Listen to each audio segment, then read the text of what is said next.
that hasn't been on any other webinars in this series before. I'd love to say hi. I see some new names that I haven't seen before.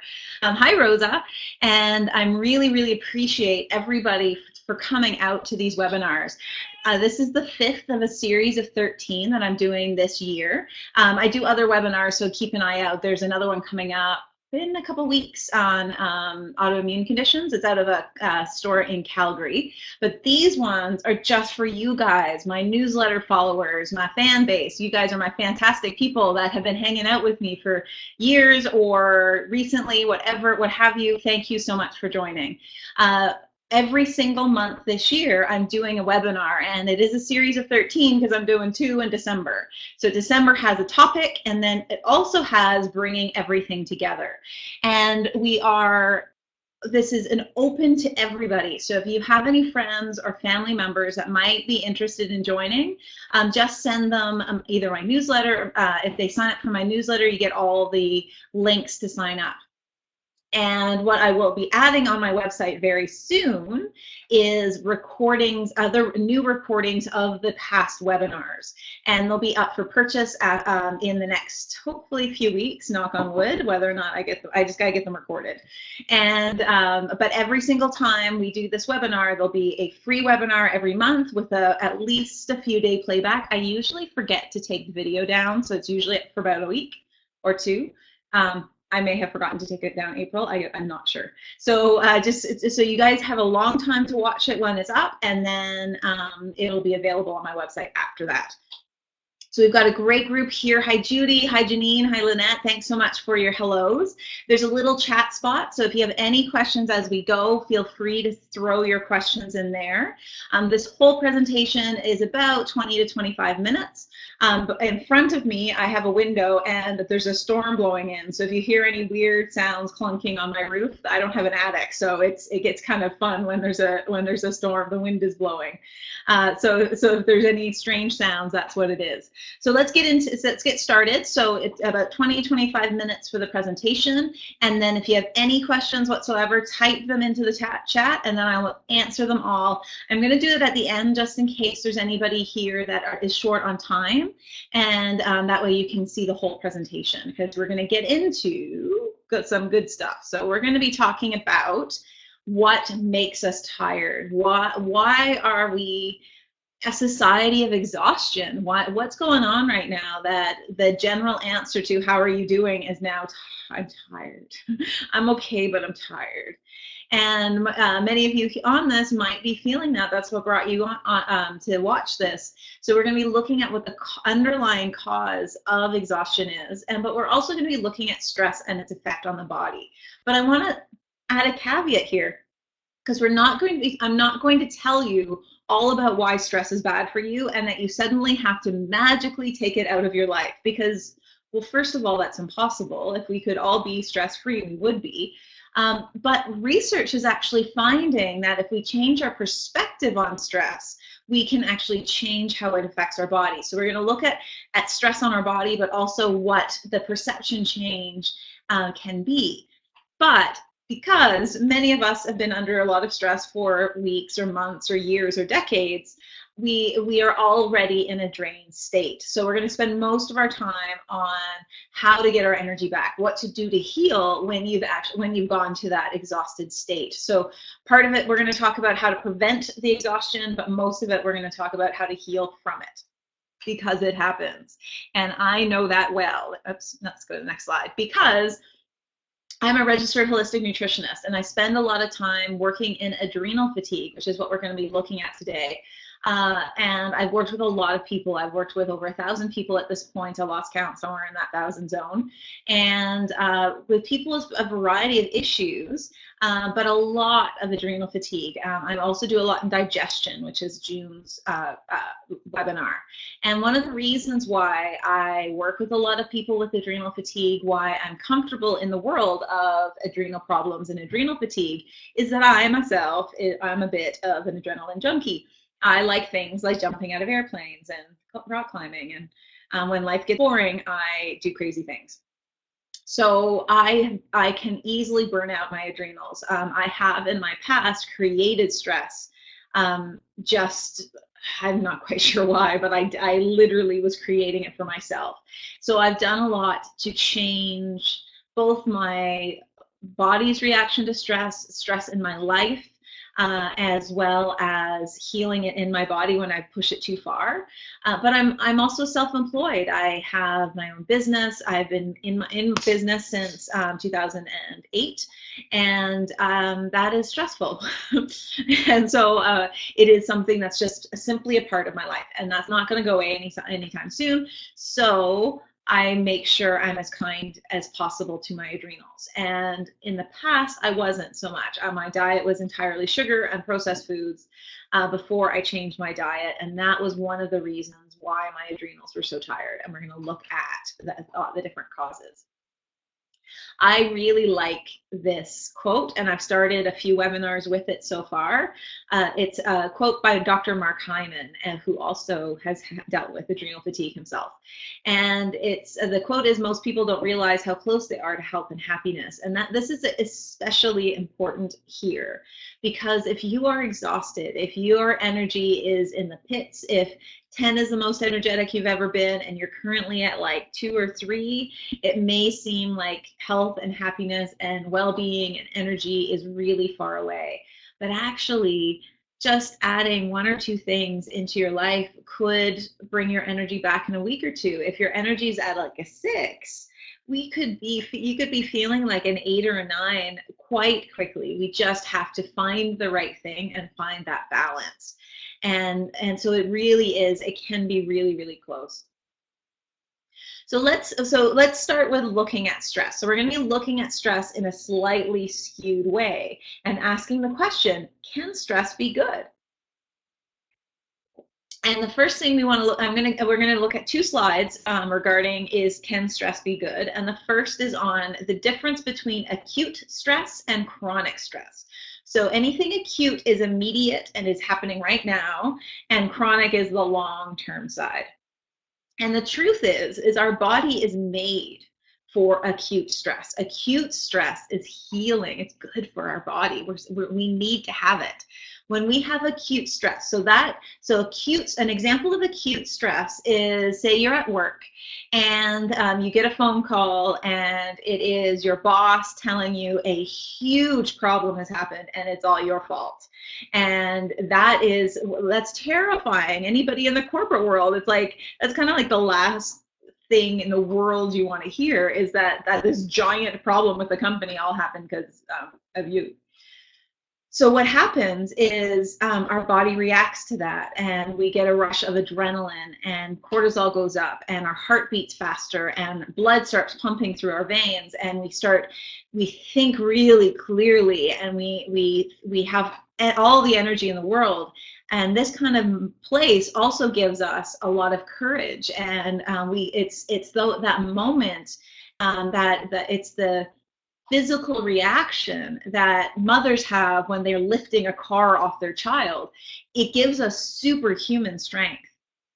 And going through some acute stress through your day-to-day life is very important for your body. Our body actually functions better when we have some of that reaction happening. And research has found that no acute stress is actually more harmful than having stress in your life.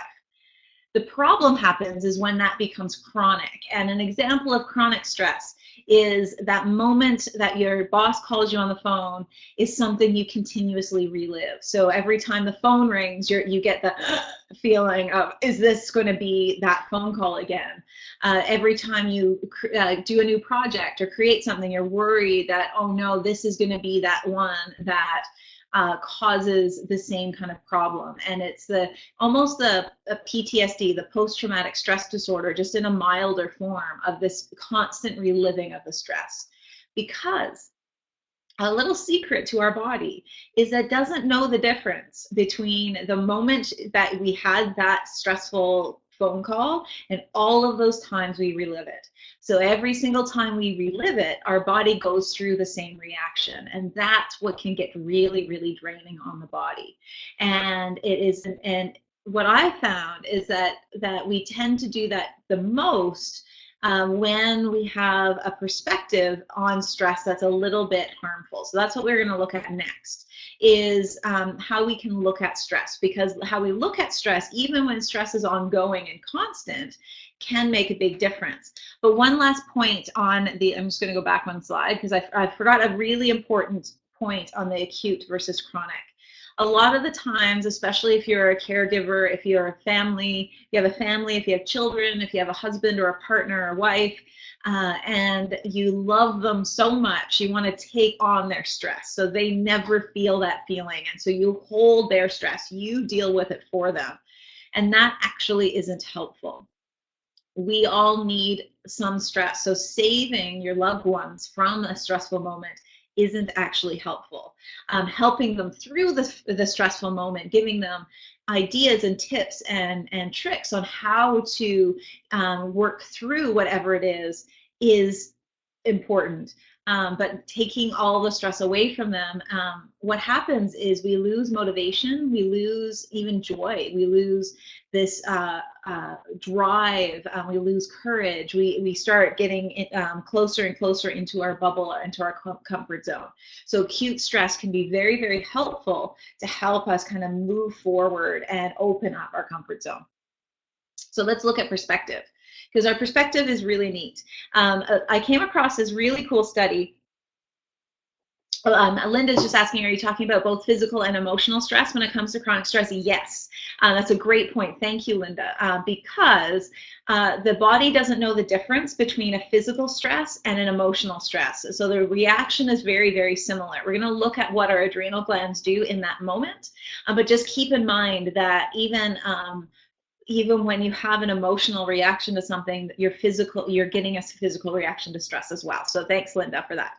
But exercise can also be a very good example of an acute stress that's really helpful for the body as well. So there's many different stresses on the body.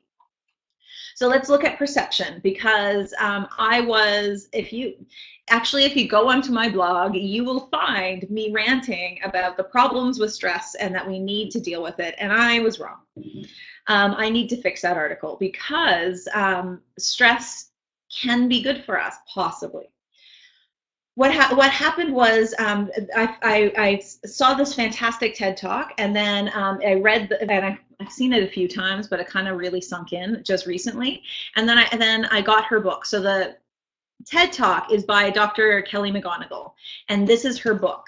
And this study that I'm about to tell you, she talks about in her TED Talk, and then in this book, she goes on and she gives on example after example of how our perspective matters a lot when it comes to the effects on our body. She even looks at how our perception on exercise can change how our body reacts to it, and our perception on whether or not a meal is filling changes how we feel afterwards. Like, it's really neat, but this is the coolest study. So in 1998, a group of researchers spoke with 30,000 people in the US. So this is a really big study. I like big studies.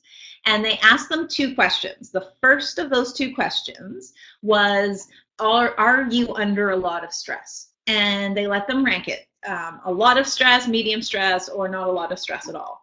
And then about 8 years later, they looked at those 30,000 people, checked the public health records to find out who died. So, happy-go-lucky study. What they found was kind of what we expected, that there is a direct correlation between stress and risk of death. And those who are under the highest amount of stress self-proclaimed highest amount of stress, had a 43% higher risk of dying. But they asked the second question. They also asked, do you feel that stress is harmful?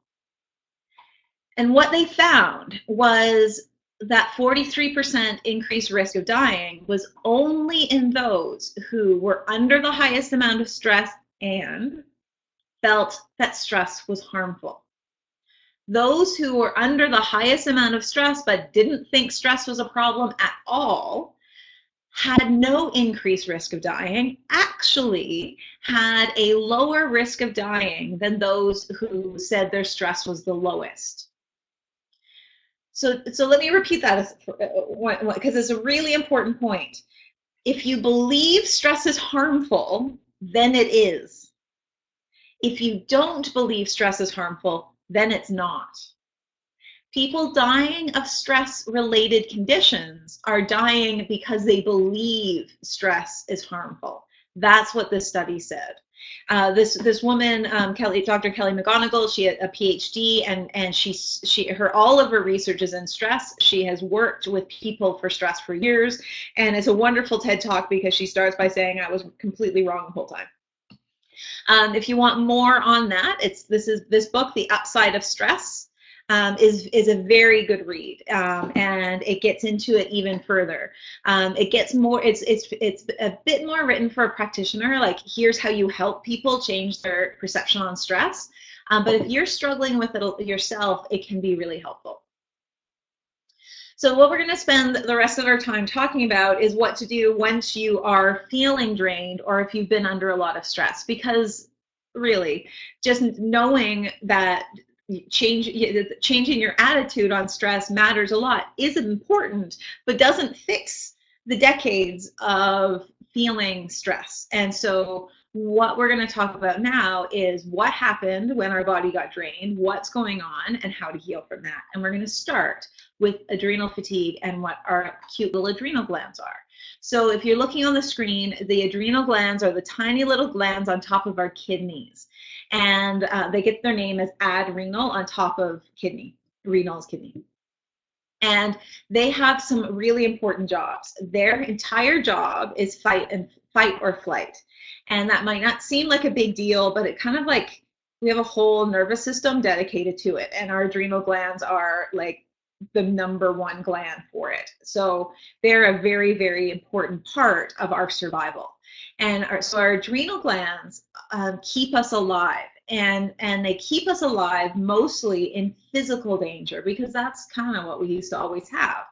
And most of their jobs are based in that. So they release adrenaline and cortisol are the main 2 hormones they release. They also have a tertiary job of producing some sex hormones. They help produce some progesterone and estrogen, especially in women when their ovaries stop working. It's our adrenals that take over, but they're always producing some testosterone, but mostly progesterone is their main one. And they also help with our blood pressure, because if you have a bear chasing you, which is like a physical danger we had until this current life, then you need to stay alive. And so it raises your blood pressure so your muscles get the nutrients and the energy needed to run away from that bear or to fight it off. They also manage our blood sugar, and they have a switch to turn off insulin, because if you're being chased by a bear, you want your blood sugar to be a little higher so your muscles get extra energy, so you can run longer, you can go longer. They also manage our cholesterol, because if you are being chased by a bear and you get a cut, you want to make sure that clots faster. So right now, we have 3 main giant conditions in North America. We have high blood pressure, we have high blood sugar, and we have high cholesterol. And they are all simply a stress reaction.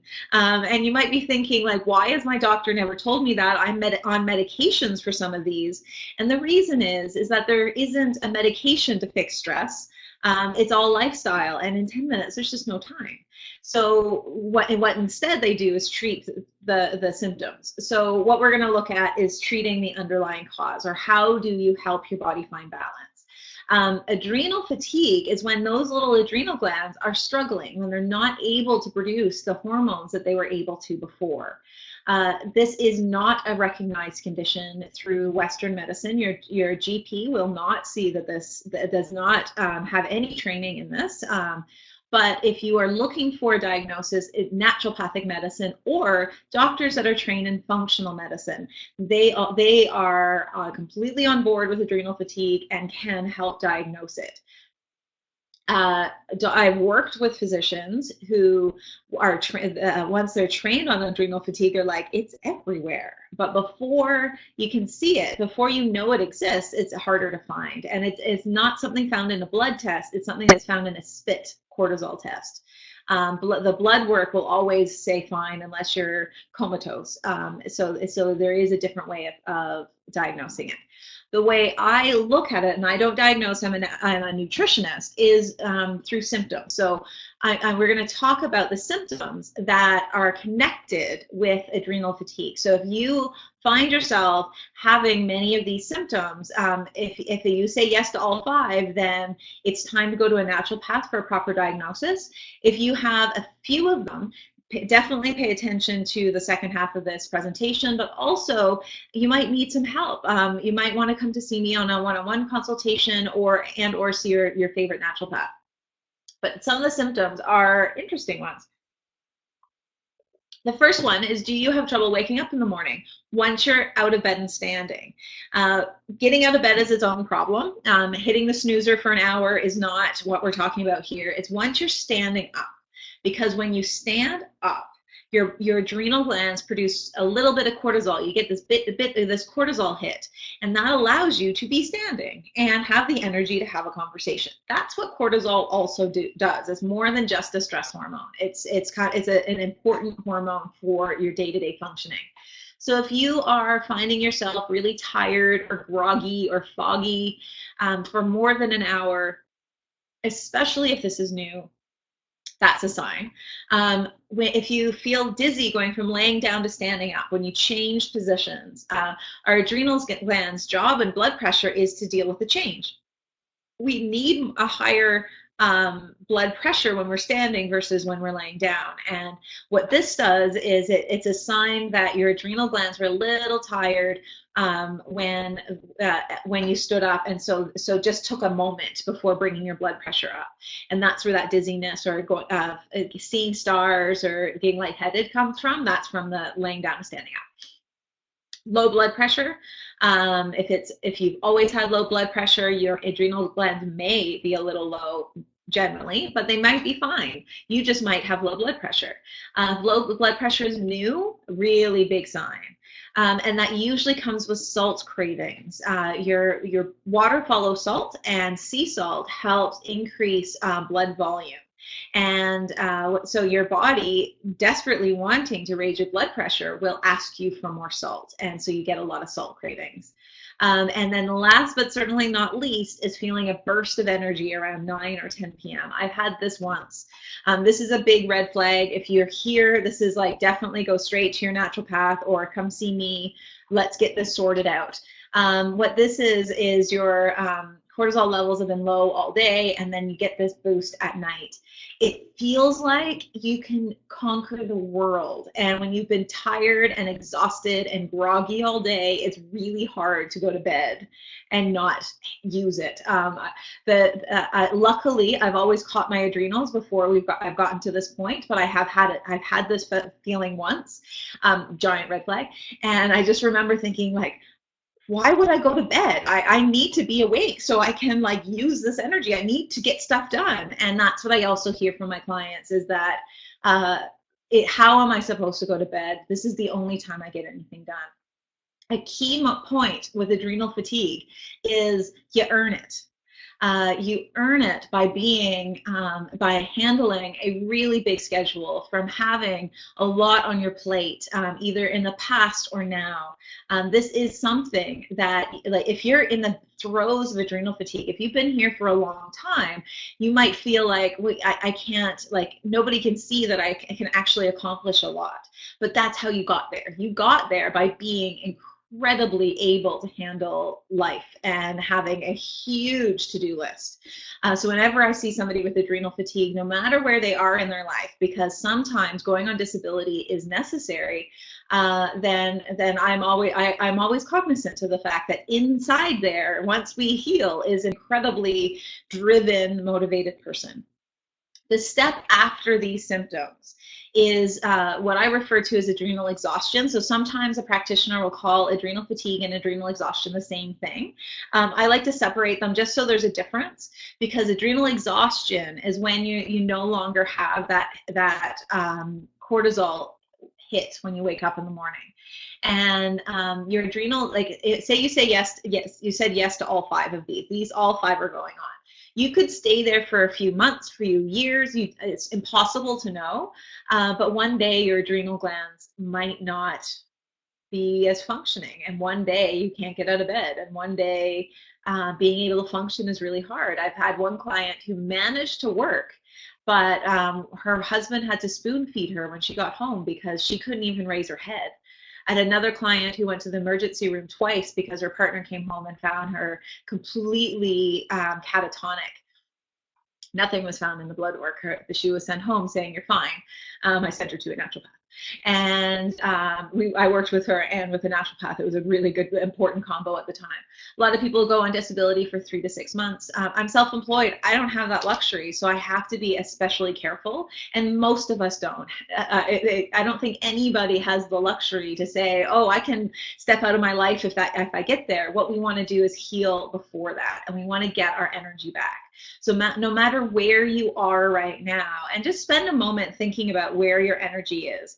If 10 was the most energetic you've ever been, where are you sitting? And this is simply the starting place. This is where we're starting from. And all we can do is improve from there. And these are going to, I have 4 tips for you. They're going to seem simple and they're going to seem like I'm too exhausted, this couldn't possibly work, but they really can, and they're important steps. There are also supplements and other parts if you are further down the line, and that I like to do much more individually. So I don't like giving that type of advice to the larger audience, because I want to make sure you're getting the right thing. But these diet things we all can do. They're all good for us. And the first one is relaxing. And if your first thought to this is like, yeah, that's all great and everything, but when am I ever going to find that in my schedule? I hear you. You might be a single mother with 5 kids and working full time. You might have a job where you're working 80 hours a week. You might have just so much on your plate that relaxation seems impossible. So the thing to keep in mind is that every minute counts. Any second you spend in that relaxed state, your body takes it and starts healing. So a minute, 15 minutes, going on vacation, all of these are good. So what it could be is you find yourself a minute early for an appointment or 5 minutes early for an appointment. Instead of grabbing your phone and starting to stare at it, set a timer, close your eyes, and just breathe deeply. This is what I do. I can drive long distances regularly. I have to put a buffer of time just to make sure that there isn't traffic or anything like that. And so I use those as my meditation time. So if you ever see my car parked somewhere and think I'm sleeping, this is actually my meditation time. And I do it often. So I always set a timer because I don't want to be staring at the clock. And sometimes I get 5 minutes in. I try for 15 minutes every day. And for a couple years, it was twice a week. For a couple years, it was every single day. And now we're back down to a couple times a week. But I found that even at a few times a week, it changed my brain wiring. I can be relaxed in times I didn't know where relaxed was. I had no idea. People would say, "Oh, you're so high strung, you're so full of energy." And I'm like, "No, I'm really relaxed right now. I don't know what you're talking about." But the truth was, I wasn't. I didn't know what being relaxed was. What meditation does is it wires your brain to relaxation. Every single moment you catch yourself thinking and you let it go and you go back to just paying attention to breathing. That is a new neural pathway to calm.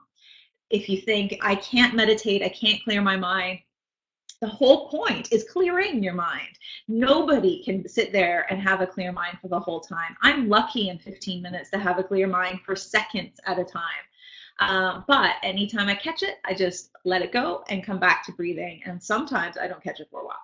All of it is good. So meditation is really helpful. Yin yoga, hatha yoga, any gentle yoga is really good for relaxation. Hot yoga is really bad for your adrenals. If you're on the edge of adrenal fatigue, stop going to hot yoga.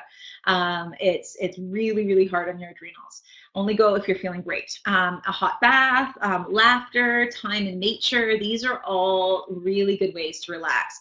Nature is spectacular at calming down all of our stress hormones.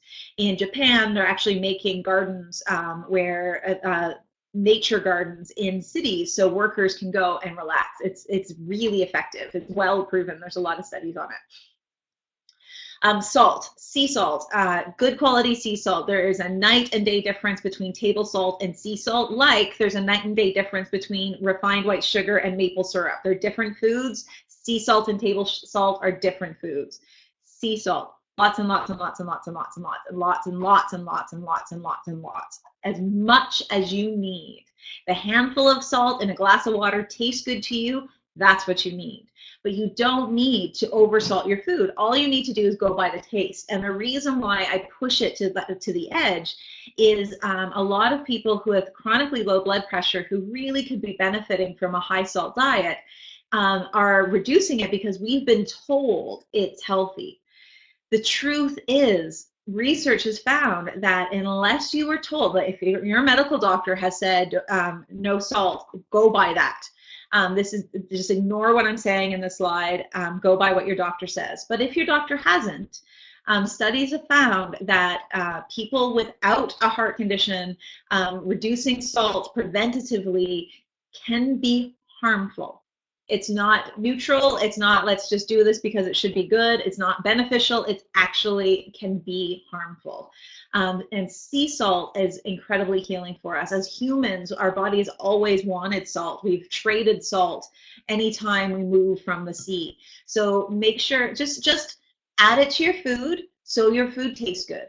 On a more stressful time, you're going to find your food starts tasting bland. Add more. If you have chronically low blood pressure, you are going to love a glass of salted water. It's going to be the best tasting glass of water you've ever had. Vicky is asking about Himalayan sea salt. That's the same thing. So sea salt or Himalayan salt, just from a sea of some kind. So Himalayan is a sea salt, but up a mountain, and everything else, Celtic salt, any of those. Just make sure you know what sea it's from. That's all it needs, and enjoy. Nutrient-dense foods are really important when your adrenals are tired.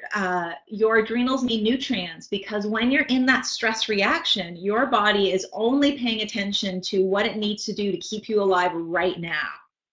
And so it's going to use every nutrient it can get its hands on to keep you alive right now. So you burn through excess nutrients, and bringing in more nutrients is a really good idea. Cooked veggies, because it's easier to open, the cell walls open up easier and you can digest the minerals better. Fruit, it's good for you, a piece of fruit, not a piece of fruit. Juicing, this is the time and place for juicing when we take out the fiber and just get the nutrients, especially if your body's really weak. Juicing can be helpful for some people in this state. Smoothies, even dark chocolate. Raw cacao is full of magnesium, which is an important mineral. So make sure you're taking lots and lots of nutrients, and then make sure you're eating regularly. Your blood sugar, it needs to stay balanced because every time it crashes, that is a huge strain on your adrenals. But when you're in the stress state, you almost have no appetite whatsoever. And so it's really easy to go 5, 6, 7 hours without eating. And when you do that, your adrenals are using cortisol to pull your blood sugar back up. And that's a strain that's just simply unneeded. So make sure you're not doing any big crashes. Make sure you're eating every 3 or 4 hours. For a lot of people with really high demand jobs, I recommend that they throw in their calendar reminders to eat something. So say it's at, if you have, usually between breakfast and lunch is fine, depending on what time you eat breakfast. But if that's a 4-hour window, so you just have breakfast, then a reminder at noon for lunch, then about a 3 o'clock snack reminder, and then dinner time. And that makes a huge difference for your adrenals. Making sure you're putting fat and protein with each meal will just give it some longevity. If you're hungry after 2 hours, then your blood sugar wasn't balanced. So we have to find some balance there. And simply fat and protein, but if you need help, that's what I'm here for. And don't forget to ask for help. When you are exhausted, when you are just running on fumes, it can be really, really hard just to get everything done.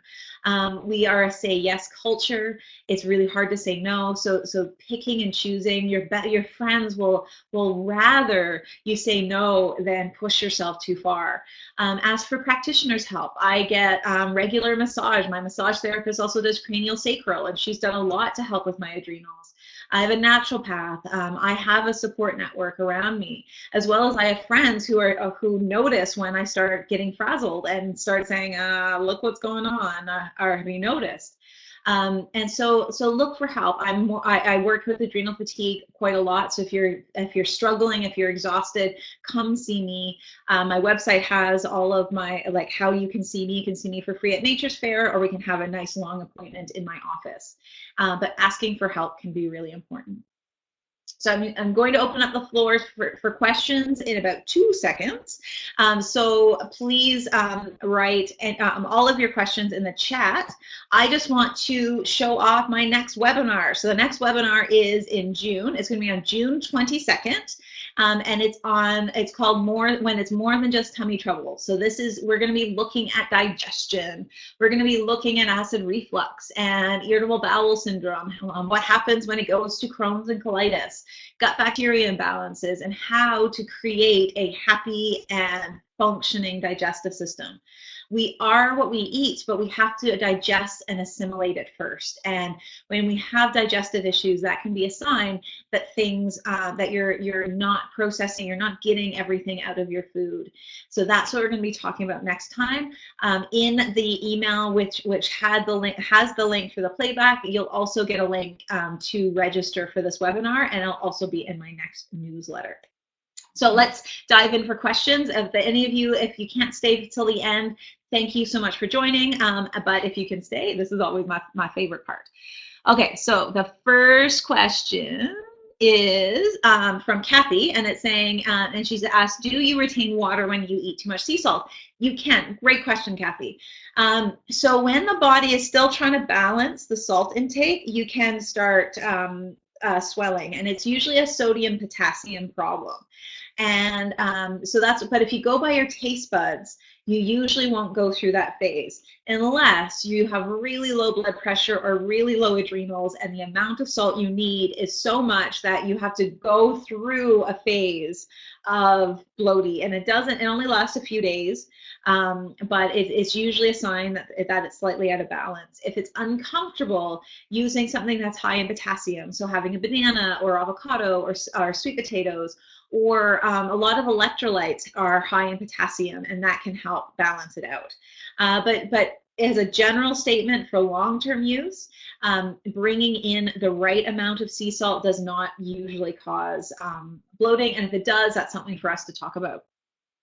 Linda asks, really, if I'm stressed, I eat and eat and eat again. Oh, that's about not eat. Yes, so we tend to have two different reactions to stress. We have the I'm hungry all the time, give me food and comfort me, or we have the my whole digestive system shuts down and I don't want anything.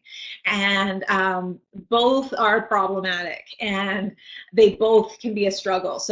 And both can be solved by balancing our blood sugar and making sure we're eating meals that are really satiating. Fat is really satiating. So sometimes when we're hungry, especially right after eating, it's because something was missing. Our body was looking for something and it wasn't there yet. When my diet was all sugar, I would be hungry, I would eat a chocolate bar and then be hungry like a second later. And I'm like, why am I still hungry? And so I'd eat something else. I was just starving. I was ravenous. And then I'd eat a vegetable and I'd feel fine again. And it took me, honestly, I lived like that for years before I had any correlation. After about a handful of months, I realized, oh, when I feel that way, if I eat a piece of fruit or a vegetable, I stop feeling that way. But it took me longer before I actually fixed anything. Judy says, I have dealt with chronic pain for 5 years that led me to adrenal problems, even though my day-to-day life is very calm. Oh, that's a thank you for that statement, because pain is exhausting. when we're under pain, when we're dealing with pain, our body gets really drained. It is from everybody I've spoken with that is dealing with a chronic pain problem. And I have a few clients in my life and colleagues in my life who are very eloquent in describing what high amounts of chronic pain can do. Even when you're on painkillers, your body still recognizes it's under pain, and it's really, really exhausting. So yes, just having chronic pain can be a way to get into adrenal fatigue. And you're changing your perspective on stress won't help that because your body's in pain. I have found that there are some ways to help with pain. Things like pulling refined sugar out of your diet can help reduce pain, but it's not going to do everything for everyone. For some people, it makes a huge difference. For other people, it doesn't. It's just it's kind of like that thing I recommend to everybody because it works so often. But thank you, Judy, for mentioning that, because just being under pain can lead to adrenal issues. Linda asks, I had surgery, and because of inactivity, I gained a lot of weight. It does happen. My GP said it was because of the physical stress of the operation, and the emotional stress of gaining weight causes a lot of cortisol to move through my body, less the weight gain. Interesting what your GP said. There is truth in that. The other aspect of it is when your adrenals are tired, that usually equals about 15 to 20 pounds, and that 15 to 20 pounds won't move until your adrenals get back into shape. I can't tell you exactly why, what it does, why it holds on to weight. I think there's a fight or flight. I want to make sure I have enough energy aspect to it, but I've just seen that chronically. 15, 20 pounds every time with adrenal fatigue. There is a lot of physical stress when it comes to the operation. And so instead of going into adrenal fatigue, which your GP won't be trained in, won't recognize, this is the other way, is the emotional stress of gaining weight. So what I would say is the physical stress of the operation tired your adrenals, and that led to some of the weight gain. I would say that's a bit more of the balance. Cindy says, I have a high stress job. I am T2D and type 2 diabetic and recent high blood pressure. I didn't really have any symptoms that you mentioned. I sleep a lot, push the snooze button, and low energy in the evenings. Oh, where did you go? There you are. What do you recommend I look at? So great question, Cindy. So your high blood sugar and your high blood pressure are signs that you're under a high stress job, but it also sounds like your adrenals are pretty okay. Your low energy in the evening is fine. It's a sign that you're getting ready to sleep and you just burned everything out, like you're just drained. But it's the boost of energy at night that's the problem. Pushing the snooze button is kind of how it is, and you may be somebody who needs a lot of sleep. We all have a different balance. A 7 to 8 hours is not necessarily true for everybody. I'm a 9-hour person, and if I go to bed after 11, it's a 10-hour. I'm really glad I don't have little kids. Otherwise, I don't know what I do. So Cindy, you might actually need more sleep. But we also need to bring your blood pressure and your blood sugar down. Diet can play a big role, especially in your blood sugar, but changing your perspective on stress. So one of the ways when you're in that stressful moment is seeing it as that rise in adrenaline, that hit, as courage, as like I've been using this in my own day, and just like when I get worried or stressed about something, I'm like, but I'm also clear. What can I do? What can I do? And I throw stuff that I've been afraid to do in that moment because I have courage, and using it helps dissipate that stress. So that's a simple answer, but Cindy, you also do have two diagnosed conditions. So we also need to treat that with care. So there's aspects of your body's reaction to stress that's just starting to break down. And type 2 diabetes and high blood pressure definitely go together, both as the stress, but also type 2 diabetes can lead to higher blood pressure. So your stress is playing a role, but there's other stuff we can do. So just keep that in mind. Janine is saying, can you please comment on adrenal fatigue and menopause? Thank you, Janine. I forgot to mention that. So remember back a handful of moments ago when I mentioned that your adrenal glands produce some sex hormones, particularly estrogen and progesterone, when the ovaries stop working. Menopause comes at a time of life that adrenal fatigue is really common. I used to see mid-50s as the main time for adrenal fatigue, and for good reason. You have teenagers at home, you have elderly parents, you have a high-stress job. How could you not have adrenal fatigue? Today, I'm also seeing adrenal fatigue in 22, 25, and 26-year-olds. Life has gotten more stressful. But menopause alone can be a strain on your adrenals because they're supposed to be working a bit harder. They're supposed to be doing more. But they're tired and they're not going to produce those hormones unless they have the energy.